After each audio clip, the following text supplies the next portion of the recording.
புதுக்கோட்டை மாவட்டம் வடகாட்டில் இரு தரப்பினரிடையே ஏற்பட்ட மோதல் வன்முறையாக வெடித்த நிலையில் அரசு பேருந்துகளை இயக்கப் போவதில்லை என அறிவிக்கப்பட்டிருக்கிறது.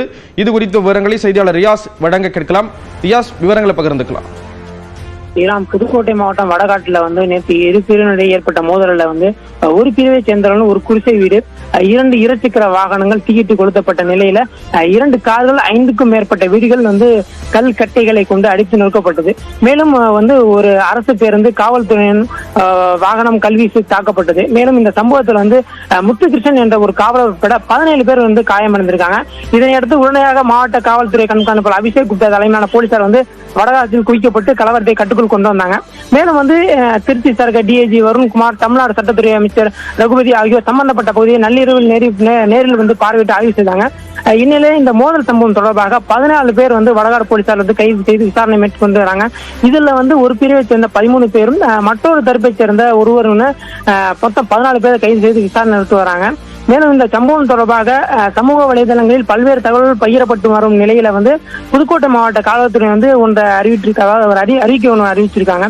அதுல வடகாடு சம்பவத்தில் 2 தரப்பினருக்கும் இடையே கோயில் திருவிழாவில் ஏற்பட்ட பிரச்சனையில பட்டின மக்கள் குடியிருக்கும் பகுதியில் வீடுகளுக்கு தீ வைக்கும் என 5 பேருக்கு அறுவாள் வெட்டு எனும், பேருந்துகள் கண்ணாடி ஒடிப்பு, காவல்துறை 4 பேர் காயம் மற்றும் காவல் ஆய்வாளருக்கு தையல் வெட்டு என காயம் செய்தி பரவுவதாகவும், ஆனால் இது பெட்ரோல் பங்க்ல யார் முதலில் பெட்ரோல் போடுவது என்ற பிரச்சனையில் இரு சமூகத்தைச் சேர்ந்த நபர்களுக்கு இடையே ஏற்பட்ட பிரச்சனை தான் என்றும் இந்த மோதலுக்கு காரணம் இந்த பிரச்சனையில் ஒரு கூரை வீடு எரிக்கப்பட்டதோடு அரசு பேருந்து கண்ணனை உடைக்கப்பட்டுள்ளதாகவும், இந்த பிரச்சனையை குடிபோதையில் இரு தரப்பிலும் இளைஞர்களிடையே ஏற்பட்ட மோதல் என விசாரணையில் தெரிய வருவதாகவும், இந்த சம்பவத்தில் தொடர்புடைய நபர்களை பிரித்து மேற்கொண்டு விசாரித்து வருவதாகவும் அந்த அறிக்கையில தெரிவிச்சிருந்தாங்க. மேலும் இந்த சம்பவத்தில் வடகாடு பகுதியில் போலீசார் குவிக்கப்பட்டு பாதுகாப்பு பணியில் ஈடுபட்டு வரும் நிலையில இரவு நடந்த மோதலில் அரசு பேருந்து கண்ணை உடைக்கப்பட்டதை தொடர்ந்து தற்போது வடகாடு பகுதி வழியாக இயக்கப்படும் அரசு பேருந்துகள் அனைத்துமே தற்போது தற்காலிகமாக நிறுத்தப்பட்டிருக்காங்க.